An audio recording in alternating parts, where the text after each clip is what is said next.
Hi YouTube, Diesel Dan Peters here. I want to do a little more organizing today because I feel very cluttered in here. I want to get rid of a lot more stuff. Tomorrow's garbage day, so it'll be perfect. Get rid of it. And big update, I might be scoring a few Yanmar diesel engines pretty cheap. Keep you guys updated on that. If I do get them, it'll be on Sunday, so I'm pretty pumped about that. I've always wanted to mess around with one of those. Plan is to put one on my generator and one on the snow blower and then sell the rest of the engines. Loving's for the fools, baby, beware of my mind. I'm alone, I'm alone, I'm a lone wolf. I'm a lone wolf. I'm a lone wolf. I'm a lone wolf. I'm a lone wolf.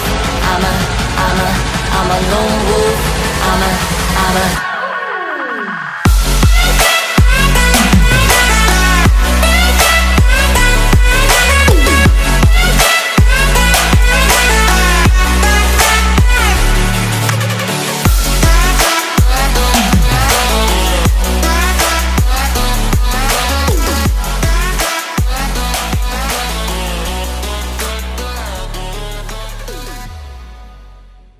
Finally done, all nice and clean for this week. Again, this is as clean as I'll probably ever see it in this place. Organized to my standards. Everything has a place, and I think that's the main thing. I'll update you guys as I find out about the diesel engines I might be picking up. Stay tuned for updates on that too. Alright YouTube, Diesel Dan Peters signing out. I go where the wind blows. I run but I don't hide.